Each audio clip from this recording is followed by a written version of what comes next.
Russia Iran இணையும் உலகப் போர் 2600 வருடங்களுக்கு முன்பே சொன்ன பைபிள் உடைபடும் கோகு மாகோகு ரகசியம். ஜீசஸ் காலிங் டிவியின் வேதாகமத்தில் மறைக்கப்பட்ட மாபெரும் 1000 மர்ம முடிச்சுகள் நிகழ்ச்சிக்கு உங்களை இயேசு கிறிஸ்துவின் நாமத்தினாலே வரவேற்கிறேன்.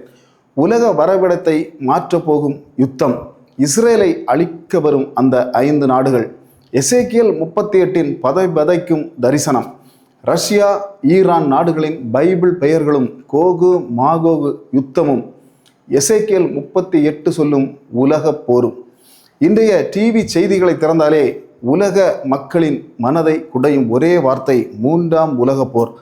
ஒரு பக்கம் ரஷ்யா, இன்னொரு பக்கம் ஈரான், நடுவில் இஸ்ரேல் என்று உலக நாடுகளின் வரைபடமே பதைப்போடு காத்து கொண்டிருக்கிறது. யார் எப்போது அணு ஆயுதத்தை பயன்படுத்த போகிறார்கள்? வல்லரசு நாடுகள் கூட பயந்து நடுங்குகின்றன. ஆனால் மனித மூளையை ஸ்தம்பிக்க வைக்கும் ஒரு மாபெரும் உண்மை இன்று நியூஸ் சேனல்களில் விவாதித்து கொண்டிருக்கும் இந்த ரஷ்யா ஈரான் மற்றும் இஸ்ரேலின் மாபெரும் யுத்தத்தை 2600 வருடங்களுக்கு முன்பே ஒரு மனிதர் லைவாக தன் கண்களால் பார்த்தார். அவர் வேறு யாருமல்ல, தேவனுடைய மாபெரும் தீர்க்கதரிசியாகிய எசேக்கியேல். பைபிளில் எசேக்கியேல் 38 மற்றும் 39 அதிகாரங்களில் உலகத்தின் கடைசி நாட்களில் இஸ்ரேல் தேசத்திற்கு எதிராக அணிவகுத்து வரப்போகும் நாடுகளின் பெயர்களை தேவன் அக்குவேறு ஆணிவேராக புட்டு வைத்திருக்கிறார். இன்று நாம் அழைக்கும் ரஷ்யா, ஈரான், துருக்கி போன்ற நாடுகளை பைபிள் எப்படி அழைக்கிறது? இந்த நாடுகள் எல்லாம் ஏன் ஒன்று சேர்ந்து இஸ்ரேலை அழிக்க வரப்போகின்றன? உலகமே கைவிடப் போகும் அந்த நாடியில் இஸ்ரேலை காப்பாற்ற வானத்திலிருந்து இறங்க போகும் அந்த அதிபயங்கரமான ஆயுதம் என்ன? இன்று எந்த ஒரு சொந்த கணிப்பும் இல்லாமல் 100% பைபிள் வசனங்களை மட்டுமே வைத்து இனி வரப்போகும் அந்த மாபெரும் உலகப் போரின் ரகசியத்தை உடைக்கப் போகிறோம். முதலில் இஸ்ரேலை அழிக்க வரப்போகும் அந்த மாபெரும் கூட்டணி நாடுகள் யார் என்பதனை பைபிள் எப்படி துல்லியமாக சொல்லுகிறது என்று பாருங்கள். எசேக்கியேல் 38:2 மற்றும் 5ஆம் வசனங்களை நன்றாக கவனியுங்கள். எசேக்கியேல் 38:2-5. மனுபுத்திரனே, நீ மேஷேக் தூபால் என்பவைகளின் அதிபதியாகிய மாகோகு தேசத்தானான கோகுக்கு எதிராக உன் முகத்தை திருப்பி பெர்சியா, எத்தோப்பியா, லிபியா தேசத்தாரும். இங்கே சொல்லப்படும் கோகு என்பது ஒரு மனிதனின் அல்லது தலைவனின் பெயர். மாகோகு என்பது அந்த தலைவன் ஆளும் நாட்டின் பெயர். யார் இந்த மாகோகு? மேஷாக் தூபால்.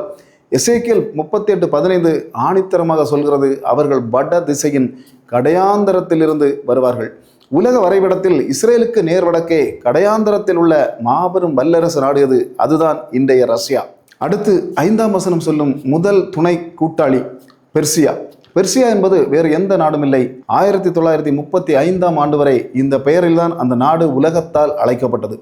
இன்றைக்கு அதன் அதிகாரப்பூர்வமான பெயர் ஈரான். இஸ்ரேலை வரைபடத்திலிருந்தே அழிப்போம் என்று சபதம் எடுத்துக்கொண்டிருக்கும் அதே ஈரான். அது மட்டுமல்ல, எத்தியோப்பியா மற்றும் லிபியா, ஆப்பிரிக்க நாடுகளும் சேர்ந்து கோமேர், தோகர்மா என்று அழைக்கப்படும் இன்றைய துருக்கி போன்ற நாடுகளும் இஸ்ரேலுக்கு எதிராக ஒரே அணியில் திரளும் என்று வேதாகமம் 2600 வருடங்களுக்கு முன்பே துல்லியமாக எழுதிவிட்டது. இன்றைக்கு செய்தித்தாள்களை படித்து பாருங்கள். பைபிள் சொன்ன அதே ரஷ்யா, ஈரான், துருக்கி நாடுகள் இஸ்ரேலுக்கு எதிராக கைகோர்த்து நிற்கின்றன. தேவனுடைய தீர்க்க தரிசனம் ஒரு நாளும் பொய்யாகாது. இந்த மாபெரும் வல்லரசு நாடுகள் எல்லாம் எதற்காக அந்த சிறிய நாடான இஸ்ரேலை அழிக்க வர வேண்டும்? அவர்கள் இஸ்ரேலின் வளங்களை கொள்ளையடிக்க வருவார்கள் என்று பைபிள் சொல்லுகிறது. ஆனால் அதைவிட ஒரு மாபெரும் ஆவிக்குரிய சட்டம் அங்கே செயல்படுகிறது. தேவன் கோகுவை பார்த்து என்ன சொல்லுகிறார் தெரியுமா? எசேக்கியேல் 38:4, நான் உன்னை திருப்பி உன் தாடைகளிலே தூண்டில் போட்டு உன்னையும் உன் முழு சேனையையும் குதிரையையும் குதிரை வீரரையும் புறப்பட பண்ணுவேன். நன்றாக கவனியுங்கள். இந்த யுத்தம் ஏதோ ரஷ்யாவோ அல்லது ஈரானோ சொந்தமாக எடுக்கும் முடிவல்ல. தேவனே அவர்களை தன் தூண்டிலை போட்டு இஸ்ரேலின் மலைகளுக்கு இழுத்து வருவார் என்று பைபிள் சொல்லுகிறது. எப்போது இது நடக்கும்? எசேக்கியேல் 38:8 சொல்லுகிறது, இஸ்ரேல் ஜனங்கள் பல தேசங்களிலிருந்து புறப்பட்டு வந்து தங்களுக்கு பயமே இல்லை என்று சுகமாய் குடியிருக்கும் போது திடீரென்று இந்த மாபெரும் படையெடுப்பு நடக்கும். வானத்தை மறைக்கும் ஒரு மாபெரும் கார்மேகத்தை போல பல லட்சக்கணக்கான இராணுவ வீரர்களோடு பீரங்கிகளோடும் இஸ்ரேலின் மலைகளை சூழ்ந்து கொள்வார்கள் என்று அந்த சமயத்தில் அமெரிக்காவோ அல்லது உலகத்தின் வேறு எந்த வல்லரசு நாடோ இஸ்ரேலை காப்பாற்ற வரமாட்டார்கள். இஸ்ரேல் தனித்து விடப்படும். அவ்வளவுதான். இஸ்ரேல் அழிந்து விட்டது, வரைபடத்தை விட்டு நீக்கப்பட போகிறது என்று ஒட்டுமொத்த உலகமும் டிவியில் பார்த்து சிரித்து கொண்டிருக்கும். ஆனால் அங்கேதான் மனித சரித்திரமை கண்டிராத ஒரு மாபெரும் ஆவிக்குரிய கிளைமேக்ஸ் ஆரம்பமாக போகிறது. இஸ்ரேலை காப்பாற்ற மனித இராணுவம் வராது. ஆனால் தன் சொந்த ஜனத்தின் மீது உலக நாடுகள் கை வைக்கும் போது சிம்மாசனத்தில் வீட்டிற்கும் இஸ்ரேலின் தேவனுக்கு எப்படிப்பட்ட கோபம் வரும் தெரியுமா?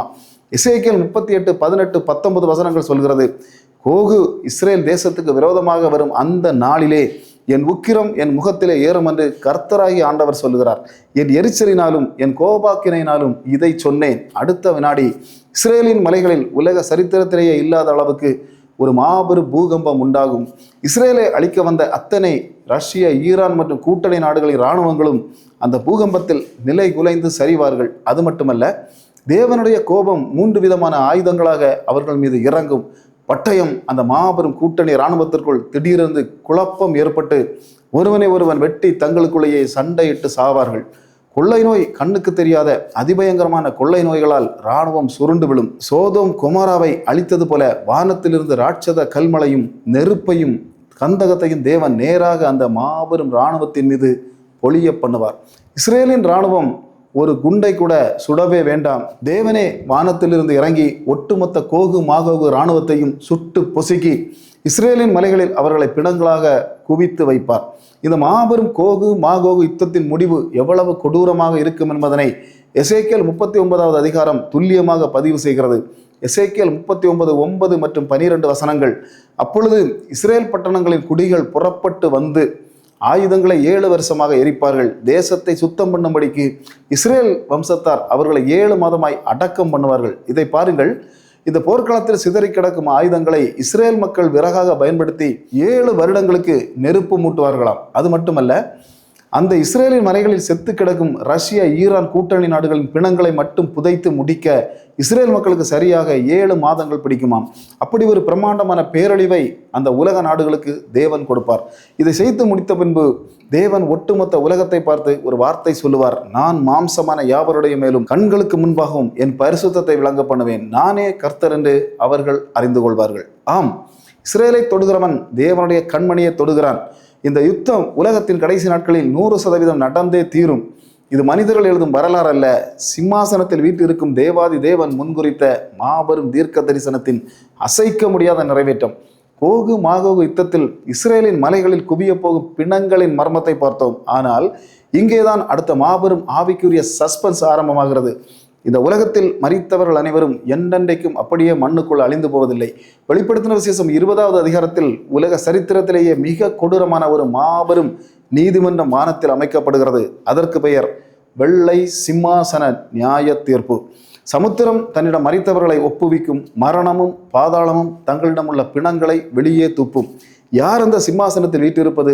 அங்கே யாருடைய பெயர்கள் எல்லாம் ஜீவ புஸ்தகத்தில் எழுதப்பட்டிருக்கிறது. இந்த நீதிமன்றத்தில் தீர்ப்பு வழங்கப்பட்டவுடன் அவர்கள் எங்கே தூக்கி எறியப்படுகிறார்கள்? அடுத்த வீடியோவில் உலகத்தின் இறுதி நீதிமன்றமான வெள்ளை சிம்மாசன நியாய தீர்ப்பின் பதைபதைக்கும் ரகசியங்களை 100% வசன ஆதாரங்களோடு பார்க்க போகிறோம். அதுவரை நீங்கள் கேட்டிராத ஒரு அதிர்ச்சியாக இருக்கும் என்று தொடர்ந்து நம்புகிறேன். தொடர்ந்து காத்திருங்கள். மகாராஜனும் மகாதேவனுமாகிய இயேசு கிறிஸ்து சீக்கிரம் வருகிறார். மாரநாதா இயேசுவே சீக்கிரம் வாரும். கர்த்தர் உங்களை ஆசீர்வதிப்பாராக. ஆமேன், ஆமேன்.